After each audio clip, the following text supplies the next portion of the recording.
Hello students, welcome to Shri SH Gadi commerce college. હું છું Sheetal Shah, BCom sem 3 finance account unit 2 મૂડી માળખું જોઈ રહ્યા છીએ, જેમાં એનઆઈ અને એનઓઆઈ અભિગમ હોય તેવા દાખલાઓ આપણે જોઈ રહ્યા છીએ. આ પદ્ધતિ મોસ્ટ ઇમ્પોર્ટન્ટ છે. ઘણા બધા પેપરોમાં આ પદ્ધતિના દાખલાઓ પૂછાયેલા છે. આજે આપણે એનઆઈ અભિગમનો જ દાખલો કે જેમાં તમને દેવાનું ઘટક મૂલ્ય 0 હોય તથા દેવાનું ઘટક મૂલ્ય 60,000 હોય તો તમારે સમગ્ર મૂડી પડતર શોધવાની છે તેવો દાખલો જોવાનો છે. અહીં તમને એવું લાગે કે દેવાનું ઘટક મૂલ્ય એટલે શું?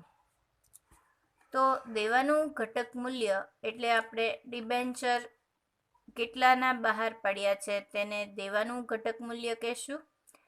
તો ચાલો શરૂ કરીએ. ચોખ્ખી આવક એટલે કે નેટ ઇન્કમનો આ દાખલો છે. તમે જોઈ શકો છો કે અહીંયા ચોખ્ખી કાર્યકારી આવક 20,000 છે. કંપનીનું દેવું 10%ના વ્યાજના દરે ઊભું કરી શકે તેમ છે. કરવેરાનો દર ધ્યાનમાં લેવાનો નથી, એટલે કે કરવેરા છે નહીં. એમ ધારીને નીચેના પ્રશ્નના ઉત્તરો આપો. એ કીધું છે દેવાનું ઘટક મૂલ્ય 0 છે, એટલે કે દેવા બહાર પાડ્યા નથી, તો ડિબેન્ચર 0 હોય એવી રીતે ગણતરી થશે. એમાં પેઢીનું મૂલ્ય અને સમગ્ર મૂડી પડતર, જો પેઢીનો મૂડી ખર્ચ શોધો. પેઢીનો મૂડી ખર્ચ શોધવો એટલે કે સમગ્ર મૂડી પડતર શોધવી. જ્યારે બી વિભાગમાં કે છે જો મૂડી માળખામાં 60,000નું દેવું હોય તો પેઢીનું મૂલ્ય અને સમગ્ર મૂડી પડતર શોધો. હવે નીચે કે છે એનઆઈ અભિગમ હેઠળ ઇક્વિટી મૂડીકરણનો દર 15% છે અને કરવેરાનો દર 50% છે. તો ચાલો આપણે જોઈએ આ દાખલો કઈ રીતે ગણવાનો છે. હવે સૌપ્રથમ અહીંયા તમને કરવેરાનો દર આપેલો છે ખરી 50%, પણ ઉપર તમને સૂચના શું આપી છે? કરવેરાનો દર ધ્યાનમાં લેવાનો નથી. હવે તમને સૂચના એમ કીધી છે કે કરવેરાનો દર ધ્યાનમાં લેવાનો નથી, તો આપણે માઇનસ કરવેરા કરવાના નહીં. કઈ પદ્ધતિ હેઠળ આ દાખલો ગણશું? તો તમને અહીંયા એનઆઈ અભિગમ હેઠળ ઇક્વિટી મૂડીકરણનો દર આપેલો છે, તો આપણે એનઆઈ અભિગમનો દાખલો જોઈશું. તો હેડિંગ આપી દઈશું એનઆઈ અભિગમ મુજબ, અને એ વિભાગમાં દેવાનું ઘટક મૂલ્ય 0 છે ત્યારે અહીંયા 0 છે એવું કીધું છે. જો એ અને બી બે વિભાગ છે, તો આપણે પહેલા એ વિભાગ એટલે દેવાનું ઘટક મૂલ્ય 0 છે ત્યારે તમારે શું શોધવાનું છે? પેઢીનું મૂલ્ય અને સમગ્ર મૂડી પડતર. એનઆઈ અભિગમ છે, શરૂઆત થશે ચોખ્ખી કાર્યકારી આવક EBIT લખવાથી. હવે ઘટક મૂલ્ય તો 0 છે એટલે EBIT પહેલા લખશું આપણે. તમને દાખલામાં ચોખ્ખી કાર્યકારી આવક ₹20,000 આપેલી છે, તો આપણે અહીંયા ચોખ્ખી કાર્યકારી આવક EBIT લખશું 20,000 માઇનસ ડિબેન્ચર વ્યાજ થાય, પણ તમે જુઓ તો અહીંયા દેવાનું ઘટક મૂલ્ય તો 0 છે, એટલે કે દેવા બહાર પાડ્યા જ નથી, તો આપણે ડિબેન્ચર વ્યાજ કંઈ આવશે નહીં. તેમ છતાં ફોર્મેટ માટે લખવું હોય તો આપણે લખીએ ડિબેન્ચર વ્યાજ ડેશ. તો 20,000ના 20,000 નીચે આવશે, જેને વ્યાજ બાદનો નફો કહેવાશે. વ્યાજ બાદ પરંતુ કરવેરા પહેલાનો નફો, જેને આપણે EBT કહેવાનું છે. હવે તમને કરવેરા અહીંયા 50% કીધા છે, પણ કરવેરાનો દર ધ્યાનમાં લેવાનો નથી આવી સ્પષ્ટ સૂચના આપી હોવાથી અહીંયા આપણે કરવેરા લખશું ખરી આપણા ફોર્મેટ માટે. કરવેરા પણ ડેશ રાખશું.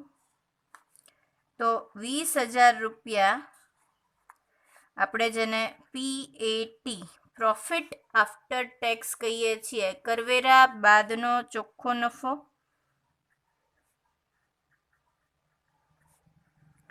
તમે અહીંયા જ્યારે કરવેરા બાદ કરવાના નથી ત્યારે તમે અહીંયા કરવેરા માઇનસ કરીને ન લખો તો પણ ચાલે. તો સૂત્ર તમારું ઇક્વિટી શેરનું બજાર મૂલ્યનું સૂત્ર EBTના છેદમાં KE ગુણ્યા 100 થાય. આપણે અહીંયા દર વખતે એક ફોર્મેટને જ ફોલો કરીએ છીએ, એટલે વ્યાજ આપે કે ન આપે તો પણ લખવાનું, ડેશ કરી દેવાનું. એવી જ રીતે કરવેરા નથી તો ડેશ કરી અને રકમ લઈ લેવાની. એટલે હવે આપણું સૂત્ર પહેલું NI અભિગમ છે, પહેલા ઇક્વિટી શેર આવશે એટલે આપણે લખશું ઇક્વિટી શેરનું બજાર મૂલ્ય, જ્યાં આપણે EBIT જગ્યાએ આપણો સૂત્ર લખશું S બરાબર PAT છેદમાં KE ગુણ્યા 100. હવે PAT 20,000 છે એટલે અહીંયા આવશે 20,000 છેદમાં KE એટલે મૂડીકરણનો દર. દાખલામાં મૂડીકરણનો દર અહીંયા એવું કીધેલું છે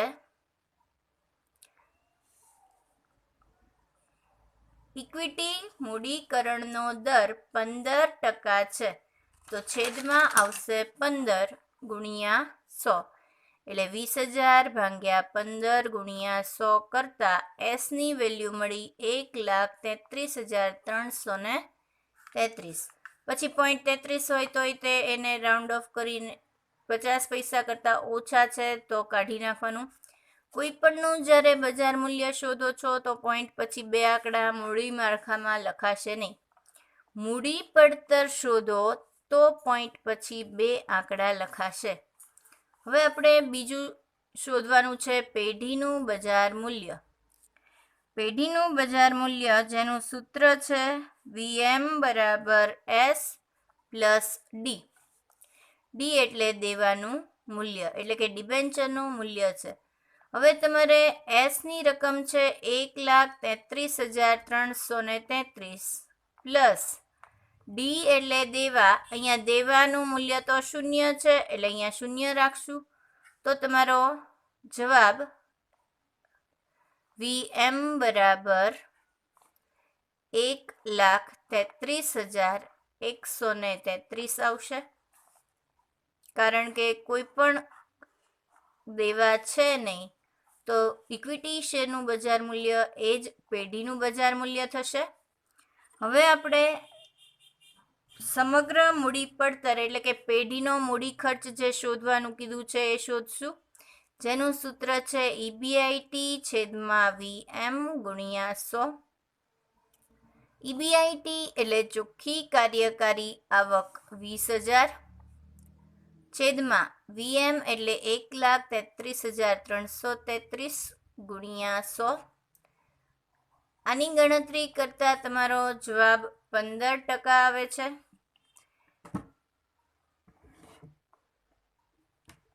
આપણે ગણતરી કરી લઈએ. 20,000 ભાગ્યા 1,33,333 ગુણ્યા 100, તો 15 પછી 0000 આવે છે એટલે 15.0 લખવાની જરૂર નથી. પોઈન્ટ પછી 2 આંકડા તો 0 છે અને ત્રીજો આંકડો એ 0 જ છે એટલે પોઈન્ટ પછી 2 0 લખવાની જરૂર નથી. 15% જ જવાબ આવશે. હવે આપણે દેવાનું ઘટક મૂલ્ય 0 હોય એની ગણતરી જોઈ. હવે બી વિભાગમાં મૂડી માળખામાં 60,000 દેવું હોય તો તમારે ગણતરી કરવાની છે. તો આપણે અહીંયા બી વિભાગમાં 60,000નું દેવું હોય તો NI અભિગમ પ્રમાણે વિગત અને રકમ રૂપિયા. સૌપ્રથમ ફોર્મેટની શરૂઆત એટલે ચોખ્ખી કાર્યકારી આવક EBIT લખવાથી થશે.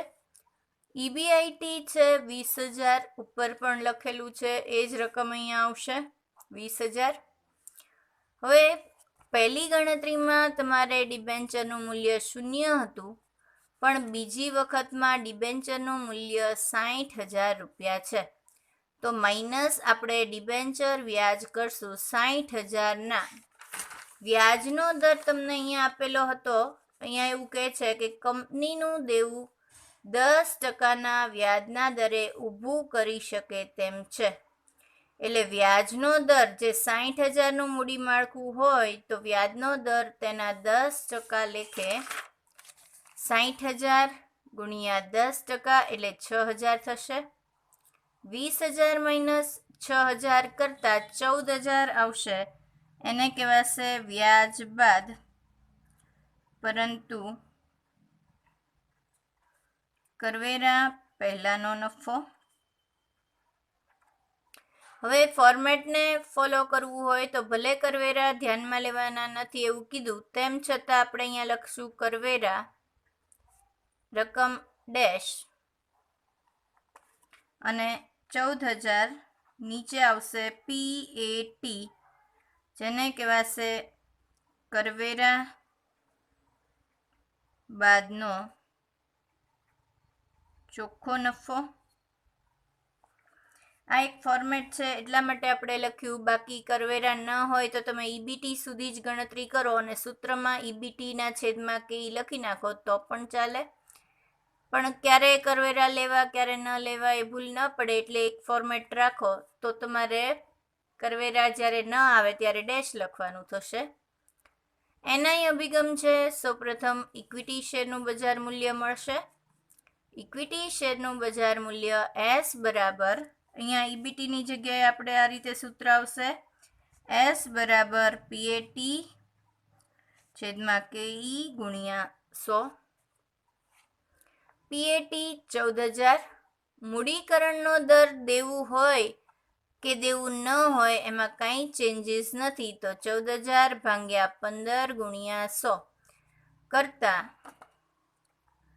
14,000 ભાગ્યા 15 ગુણ્યા 100 તો 93,333.33 છે. તો પોઈન્ટ પછી બજાર મૂલ્ય શોધો છો તો પોઈન્ટ પછીના બે આંકડા લખાશે નહીં, 93,333 જવાબ આવશે. તો અહીંયા આપણે 93,333 રૂપિયા ઇક્વિટી શેરનું બજાર મૂલ્ય S આવી ગયું. હવે આપણે પેઢીનું બજાર મૂલ્ય શોધવાનું છે. પેઢીનું બજાર મૂલ્ય VM બરાબર S પ્લસ D. Sની રકમ હતી 93,333 પ્લસ D 60,000, તો નીચે જવાબ આવશે VM બરાબર 1,53,333. તમે એક લાઈનમાં આ રીતે ગણતરી લખી શકો, 93,333 વત્તા 60,000 બરાબર 1,53,333. હવે આપણે મૂડી ખર્ચ પેઢીનો શોધવાનો છે એટલે સમગ્ર મૂડી પડતરનો દર KO લખશું. KO બરાબર EBIT છેદમાં VM ગુણ્યા 100. EBIT એટલે ચોખ્ખી કાર્યકારી આવક. ચોખ્ખી કાર્યકારી આવક છે 20,000 રૂપિયા, એટલે 20,000 ભાગ્યા 1,53,333 ગુણ્યા 100 કરવાનું છે.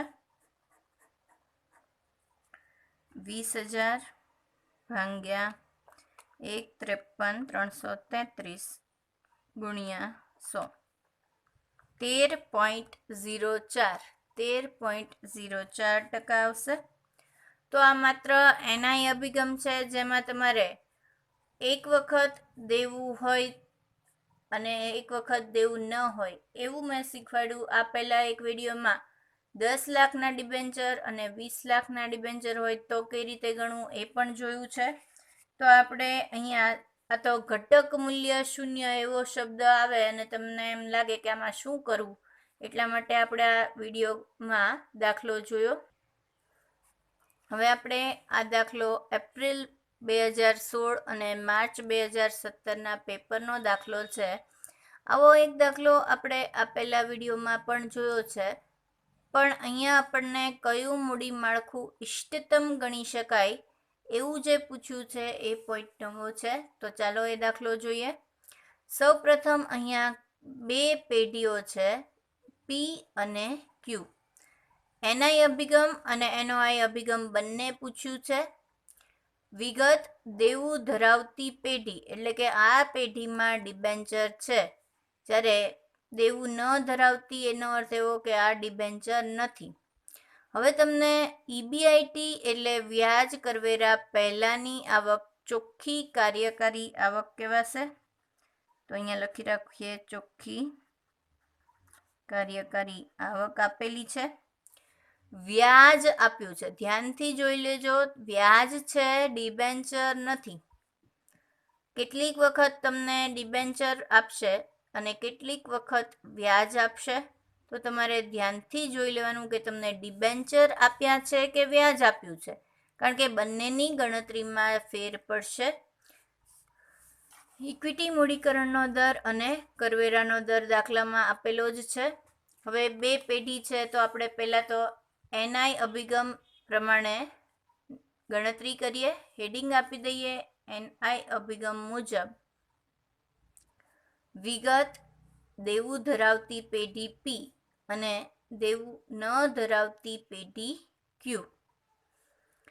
શરૂઆત થશે ચોખ્ખી કાર્યકારી આવક એટલે કે ઈબીઆઈટી. ઈબીઆઈટી બંને કંપનીનો એક જ સરખો છે, 2 લાખ 2 લાખ. તો આપણે અહીંયા લખી જ લઈએ. માઇનસ થશે ડિબેન્ચર વ્યાજ. ડિબેન્ચર વ્યાજ તો તમને આપી જ દીધું છે. તમે જુઓ, આજે આપેલો છે 50,000 એ દેવું ધરાવતી પેઢી છે એટલે કે ડિબેન્ચર ધરાવતી પેઢી છે, જેનું વ્યાજ જ આપણને 50,000 આપ્યું છે. આપણે 50,000ના 10% કરવાના નથી. રકમમાં ધ્યાનથી જોઈ લેવું. જો વ્યાજ શબ્દ એટલે કે તમને વ્યાજ આપી જ દીધું હોય તો વ્યાજ શોધવાનું નથી, તો તમારે ડિબેન્ચરની રકમ શોધવી પડશે. પણ એ જ્યારે S+D આવશે ત્યારે કરશું. તો અહીંયા આપણે 10% લેખે 50,000 છે તો વ્યાજની રકમ અહીંયા 50,000 લખશું. જ્યારે બાજુની કંપનીમાં કોઈ વ્યાજ નથી ત્યાં ડેશ કરીએ. 2 લાખ માઇનસ 50,000 તો 1,50,000 કહેવાશે વ્યાજ બાદ. પરંતુ કરવેરા પહેલાનો નફો. હવે એમાંથી તમારે 50%, જો અહીંયા કરવેરાનો દર 50% આપેલો છે એટલે કરવેરા 50% લેખે. અહીંયા ઈબીટી જે આવ્યું આના જ 50% કરીએ તો 75,000 અને 2 લાખના 50% કરીએ તો 1 લાખ આવશે, જેને કહેવાશે કરવેરા બાદનો ચોખ્ખો નફો. PAT કહેવાય. અહીંયા આપણું ફોર્મેટ જે છે એ પૂરું થઈ જાય, પણ જ્યારે બે કંપની હશે તો બંને કંપની માટેની ગણતરી આપણે ફોર્મેટની અંદર જ કરશું. એનઆઈ અભિગમ હોય તો પહેલાં ઇક્વિટી શેર આવે, એનઓઆઈ હોય તો પહેલાં પેઢી આવે. એનઆઈ અભિગમ માટે પહેલાં આપણે ઇક્વિટી શેરનું બજાર મૂલ્ય S બરાબર PAT છેદમાં KE ગુણ્યા 100 લખશું. PAT પહેલી કંપનીમાં 75,000 છે. KE એટલે મૂડીકરણનો દર 15% કૌંસની અંદર આપેલ છે, તો બંને કંપનીનો એક જ સરખો છે, છેદમાં 15 ગુણ્યા 100 એટલે ₹5 લાખ આવશે.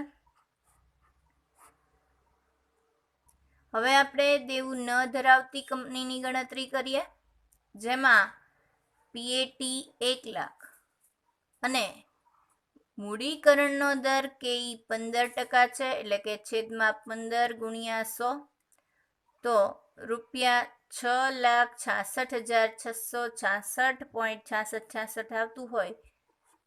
50 પૈસાથી એક વધુ છે એટલે અહીંયા 67 કર્યું. હવે ઇક્વિટી શેરનું બજાર મૂલ્ય મળી ગયું, તો હવે આપણે પેઢીનું બજાર મૂલ્ય શોધવું છે. બીજી ગણતરી આવશે પેઢીનું બજાર મૂલ્ય VM બરાબર S પ્લસ ડી. અહીંયા S લખ્યો છે અને આ ડી લખ્યો છે. ઊભી ફોર્મેટની અંદર ગણતરી છે. S પ્લસ ડી એટલે ડિબેન્ચર. તો હવે ડિબેન્ચર અહીંયા આપણે શોધવા પડશે. વ્યાજ આપ્યું છે, ડિબેન્ચર આપ્યા નથી. કઈ રીતે શોધાય? તો તમારે અહીંયા ત્રિરાશી આવે. જો 10% વ્યાજ હોય તો ડિબેન્ચરનું મૂલ્ય 100 કહેવાય, કારણ કે ટકા 100 એ હોય. 10% એ 100 તો 50,000 એ કેટલા? આ રીતે 10% લેખે ડિબેન્ચરનું મૂલ્ય 100 મળે તો વ્યાજ 50,000 છે ત્યારે કેટલું? તો 5 લાખ રૂપિયા ડિબેન્ચરનું મૂલ્ય આવ્યું. એટલે S પ્લસ ડી. તો તમારો જવાબ 5 વત્તા 5, નીચે જવાબ લખ્યો છે 10 લાખ. હવે અહીંયા બીજી કંપનીમાં દેવું છે જ નહીં, એટલે 6,66,000માં કાંઈ ઉમેરતા નથી. 0 ઉમેરીએ તો એ જ રકમ નીચે આવશે 6,66,667. તો આ બીજો જવાબ આવી ગયો. હવે આપણે પેઢીનો મૂડી ખર્ચ એટલે કે સમગ્ર મૂડી પડતર શોધીએ. તો અહીંયા NI અભિગમ મુજબ EBIT છેદમાં VM ગુણ્યા 100 સૂત્ર છે. EBIT 2 લાખ, VM એટલે અહીંયા જે જવાબ આવેલો છે 10 લાખ ગુણ્યા 100. એવી જ રીતે બાજુની કંપનીમાં પણ EBIT તો એક જ સરખો છે, બંને કંપનીનો 2 લાખ જ છે, એટલે 2 લાખ છેદમાં 6,66,667 ગુણ્યા 100 કરતા એક કંપનીમાં 20% અને બીજી કંપનીમાં 30% જવાબ આવે છે. હવે આપણે NOI અભિગમ પ્રમાણે જોઈએ. NOI અભિગમ મુજબ ગણતરી કરીએ છીએ ત્યારે વિગત, દેવું ધરાવતી કંપની અને દેવું ન ધરાવતી કંપની, આ રીતે ફોર્મેટ બનશે. NI અભિગમ હોય કે NOI અભિગમ હોય, શરૂઆત એટલે ચોખ્ખી કાર્યકારી આવક જ આવશે. તો અહીંયા શરૂઆત લખશું ચોખ્ખી કાર્યકારી આવક EBIT. બંનેમાં એક જ સરખો EBIT આપેલ છે 2 લાખ, એટલે 2 લાખ લખ્યા. કરવેરા અહીંયા કૌંસની અંદર તમને વિગતની જ કોલમમાં આપ્યા હતા. કરવેરાનો દર 50%. અહીંયા નથી આપ્યો, જુદો જુદો હોય તો અહીંયા આપે. કોઈકમાં 50% હોય, કોઈકમાં 40% હોય. તો તમારે શું કરવાનું રહેશે? માનો કે આ કંપનીના 50%, તો અહીંયા 1 લાખ, અને બીજી કંપનીના 40% હોય તો તમારે 2 લાખના 40% કરવાના થાય. 80,000 રૂપિયા માઇનસ થાય તો નીચે 1,20,000 આવે. પણ અહીંયા તો બંને કંપનીના 50% છે, એટલે 1 લાખ રૂપિયા માઇનસ કરતા કરવેરા બાદનો ચોખ્ખો નફો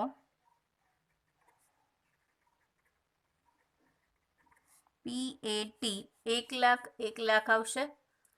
અહીંયા આપણને PAT મળી ગયો, એટલે ફોર્મેટ અહીંયા તો આપણું પૂરું થઈ ગયું. પણ 2 કંપની છે એટલે આપણે આગળની ગણતરી ઊભા ફોર્મેટમાં જ કરીએ છીએ. NI અભિગમમાં પહેલા ઇક્વિટી શેર આવે અને પછી પેઢી આવે. જ્યારે NOI અભિગમનો ઉપયોગ કરો છો ત્યારે પહેલા પેઢી આવશે અને પછી ઇક્વિટી શેર આવશે. તો પેઢીનું બજાર મૂલ્ય VM બરાબર PAT છેદમાં KE ગુણ્યા 100.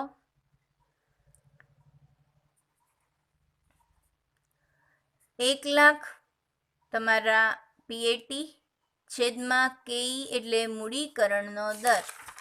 અહીંયા ઇક્વિટી મૂડીકરણનો દર બંનેમાં 15% લેખે જ ગણવાનો છે, એટલા માટે છેદમાં 15 ગુણ્યા 100 લખ્યા છે. બીજી કંપનીમાં પણ તમારા પીએટીની રકમ છે 1 લાખ રૂપિયા. જુઓ અહીંયા તો આપણે 1 લાખ લખ્યા. મૂડીકરણનો દર 15 અને ગુણ્યા 100, તો VM બરાબર 6,66,667. બંને કંપનીમાં એક જ સરખી ગણતરી કરતા બંનેનો જવાબ એક જ સરખો આવશે.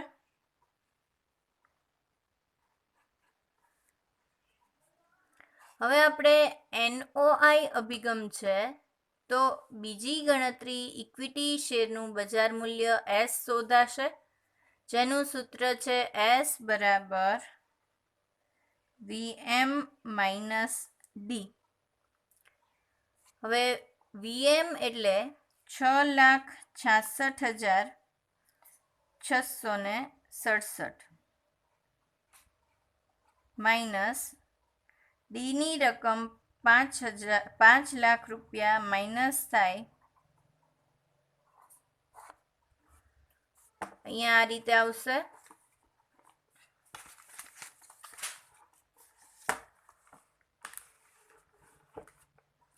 ડીની રકમ શોધવા માટે આપણે ફરીથી ત્રિરાશિ લખી છે. જો 10% વ્યાજ હોય તો ડિબેન્ચર 100 રૂપિયા. તો દેવું ધરાવતી કંપનીના ડિબેન્ચર 50,000ના આપ્યા છે, ત્યારે કેટલા રૂપિયા? 5 લાખ. તમે અહીંયા એકવાર આ શોધી જ લીધા છે, તો ફરીથી આ ત્રિરાશિ લખવાની જગ્યાએ તમે રકમ 5 લાખ રૂપિયા લખી દો તો પણ ચાલશે. તો આપણે અહીંયા 6,66,667 અને એમાંથી માઇનસ થશે 5 લાખ, તો ઇક્વિટી શેરનું બજાર મૂલ્ય S તમને અહીંયા મળશે 1,66,667. હવે બીજી કંપનીમાં તમારે S નું મૂલ્ય છે 6,66,667 માઇનસ દેવા છે નહીં, તો નીચે S નું મૂલ્ય 6,66,667 આવ્યું. આપણે આ રીતે ઊભા ફોર્મેટની અંદર બતાવીએ છીએ, તો એમ પણ બતાવી શકીએ. માનો કે અહીંયા 6,66,667 માઇનસ ડિબેન્ચર 5 લાખ અહીંયા બાજુમાં જ બતાવી શકાય. તો જવાબ તમારો 1,66,667 એ નીચે આવે. આપણે એવી રીતે પણ લખી શકીએ. અહીંયામાં આ દાખલાની જે ગણતરી છે ત્યાં ઉપર નીચે કરેલું છે 6,66,667 માઇનસ 5 લાખ, તો નીચે જવાબ આવ્યો છે. બાજુમાં પણ કરી શકાય. હવે આપણો સમગ્ર મૂડી પડતરનો દર કેવો શોધવાનો છે, જેનું સૂત્ર છે EBIT છેદમાં VM ગુણ્યા 100. હવે EBIT એટલે ચોખ્ખી કાર્યકારી આવક, જે બંને કંપનીમાં 2 લાખ હતી, એટલે 2 લાખ અહીંયા આવ્યું. VM નું મૂલ્ય આપણને અહીંયા મળેલું છે 6,66,667. એટલે ભૂલમાં તમારે S નું મૂલ્ય ન લખાઈ જાય, એ ધ્યાનથી જોજો. VM આપણે પહેલા તબક્કે જ મળી ગયું છે.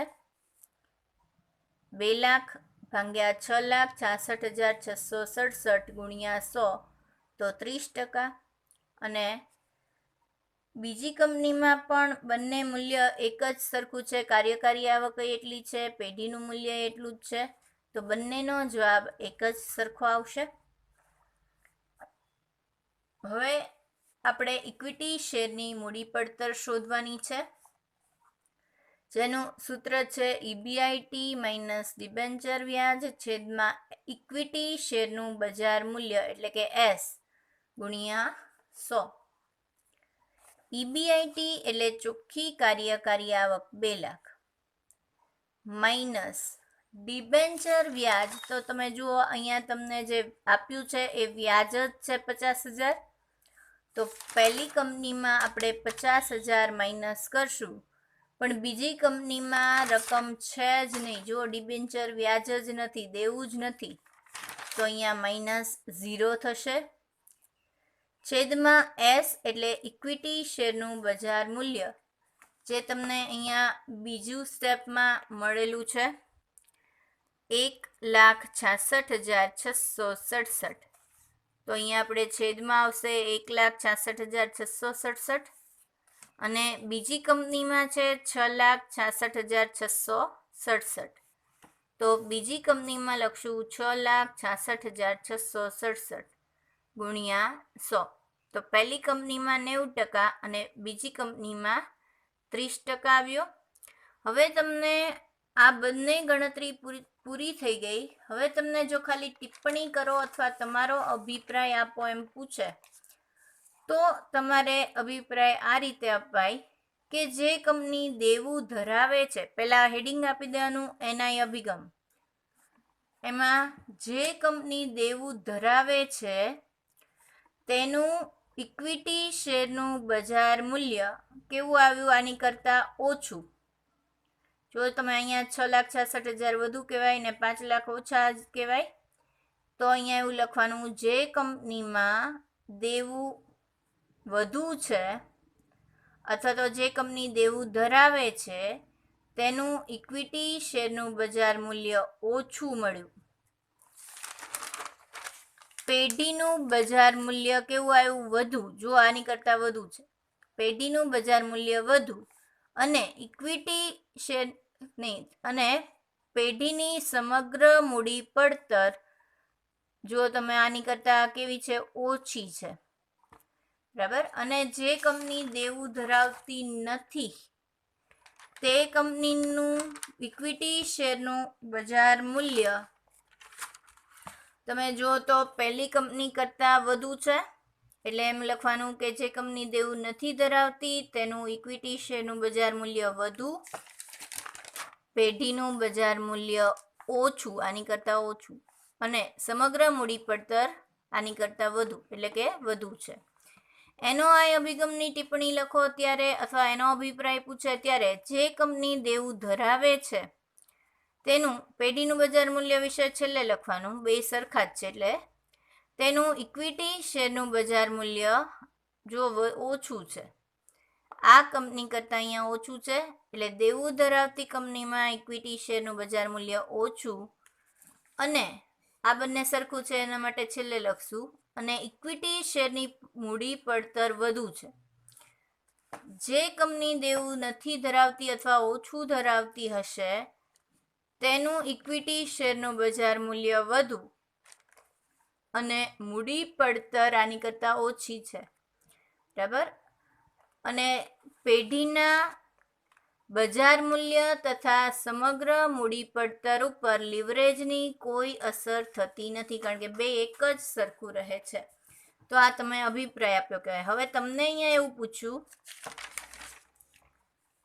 કે એનઆઈ અને એનઓઆઈ અભિગમ મુજબ કયું મૂડી માળખું ઇષ્ટતમ ગણાય?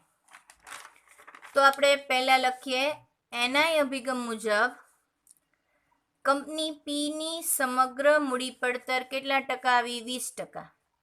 જ્યારે ક્યુની મૂડી પડતર 30% છે. એટલે કે પીની મૂડી પડતર ક્યુની મૂડી પડતર કરતાં કેવી છે? ઓછી છે.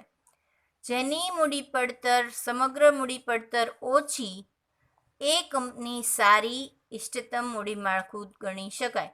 તો અહીંયા કંપની પીનું મૂડી માળખું ઇષ્ટતમ ગણી શકાય. કઈ મુજબ પદ્ધતિ? એનઆઈ મુજબ. જે કંપનીનું સમગ્ર મૂડી પડતર ઓછી એ કંપનીનું મૂડી માળખું ઇષ્ટતમ ગણાય. હવે એનઓઆઈ માટે બીજી લખશું. એનઓઆઈમાં તમારે છેલ્લું જે સ્ટેપ છે ઇક્વિટી શેરની મૂડી પડતર એના ઉપરથી લખવાનું છે.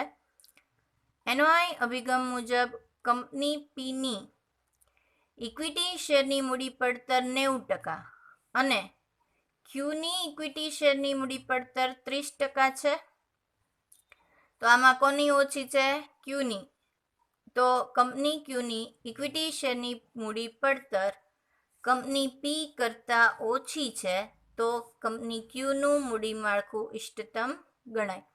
જે કંપનીનું મૂડી માળખું ઇષ્ટતમ એટલે ઇક્વિટી પડતર ઓછી, તો મૂડી માળખું ઇષ્ટતમ ગણાય. બરાબર. તો આ તમને કયું મૂડી માળખું ઇષ્ટતમ ગણાય એવો ક્વેશ્ચન પૂછે તો એનઆઈમાં સમગ્ર મૂડી પડતરમાં જેની ઓછી એ અને એનઓઆઈ અભિગમમાં જેની ઇક્વિટી શેરની મૂડી પડતર ઓછી એ કંપનીનું મૂડી માળખું ઇષ્ટતમ ગણાય. અહીં એક દાખલો ઓક્ટોબર 2015ના પેપરનો છે, જેમાં પણ તમને ડિબેન્ચર વ્યાજ આપ્યું છે. બે કંપની છે, ઇક્વિટી મૂડી પડતર એકની આપી, બીજામાં ક્વેશ્ચન માર્ક પેપરમાં હતું, પણ એ ક્વેશ્ચન માર્ક નહીં, ડેશ છે. તો એક કંપનીમાં મૂડી પડતર 12%, એટલે કે કેઈ જ્યાં આવશે ત્યાં 12%, અને બીજી કંપનીમાં 16% છે, તો 16% લઈને ગણતરી કરવાની છે. બાકી તમારું ડિબેન્ચર વ્યાજ જ આપ્યું છે, એટલા માટે તમારે જો એનઓઆઈ પદ્ધતિ છે એટલા માટે અહીંયા પહેલા ડિબેન્ચર વ્યાજ માઇનસ નહીં થાય. ડિબેન્ચર વ્યાજ ચોથી ગણતરીમાં અહીંયા સૌથી છેલ્લે 2000 અને 3000 રૂપિયા માઇનસ થશે. હવે ડિબેન્ચરની રકમ શોધવી છે તો આપણે આ રીતે ગણતરી થાય. 10% એ 2000, તો 100% એ કેટલું, અથવા 10% વ્યાજ છે તો મૂલ્ય 100, 2000 વ્યાજે મૂલ્ય કેટલું, તો તમને ડિબેન્ચરનું મૂલ્ય 20000 મળ્યું. એવી રીતે બીજી કંપનીમાં 10% લેખે 3000 આપ્યા છે, તો 10% હોય ત્યારે ડિબેન્ચરનું મૂલ્ય 100, તો 3000 એ કેટલું, તો 30000 રૂપિયા આવ્યું. તો આપણે અહીંયા 30000 રૂપિયા લખવાના થશે. આ દાખલો એનઓઆઈ પદ્ધતિ મુજબ જ ગણવાનો કીધો છે, એનઆઈ પદ્ધતિ મુજબ ગણવાનો નથી. માત્ર એનઓઆઈ પ્રમાણે ગણવાનો છે, જેમાં પેઢીનું બજાર મૂલ્ય, ત્યારબાદ ઇક્વિટી શેરનું બજાર મૂલ્ય, સમગ્ર મૂડી પડતર અને ઇક્વિટી શેરની મૂડી પડતર, એટલે કે ચારેય સ્ટેપમાં ગણતરી કરવાની છે. તમને જો અહીંયા બંને કંપનીનું કુલ મૂલ્ય શોધો, એટલે કે પેઢીનું મૂલ્ય શોધવાનું. બીના લિમિટેડની સમગ્ર મૂડી પડતર, એટલે કે અહીંયા સુધી, અને મીના લિમિટેડની ઇક્વિટી મૂડી પડતર, એટલે અહીંયા સુધી. બરાબર. હવે એક્ઝામમાં તમને કન્ફ્યુઝન થાય કે કોનું ક્યાં સુધી ગણવું, તો બંને કંપનીને બધી ગણતરી કરીને પૂરું કરવાનું. તો આ દાખલો તમારે જાતે ગણવાનો છે, કે જેમાં પહેલી કંપની માટે 12% અને બીજી કંપની માટે 16% લઈને ગણવાનું છે. આ દાખલાનો છેલ્લો જવાબ 12.5% અને 20% આવવો જોઈએ, જે તમારે જાતે ગણવાનું છે. ક્વેશ્ચન તમને હું પીડીએફમાં મૂકીશ, દાખલો તમારે ગણવો પડશે. મને આશા છે કે તમને આ પ્રકારના દાખલા આવડી ગયા હશે. હવે આપણે નેક્સ્ટ વિડીયોમાં પછીની પદ્ધતિનો દાખલો જોઈશું. વિડીયોને લાઈક ન કરી હોય તો લાઈક કરશો, શેર કરો અને ચેનલને સબસ્ક્રાઈબ કરી બેલ આઇકોન પ્રેસ કરશો, કે જેથી તમને મારા આવનાર વિડીયોનું નોટિફિકેશન મળતું રહે. આ વિડીયોની પીડીએફ મેળવવા માટે ડિસ્ક્રિપ્શનમાં આપેલ લિંક પર ક્લિક કરી પીડીએફ ડાઉનલોડ કરી લેવી. તેમાંથી તમારી બુકમાં નોંધ કરી લેશો, અથવા તો તમે તેની પ્રિન્ટ પણ કરાવી શકશો. Okay, good bye, C you in the next video.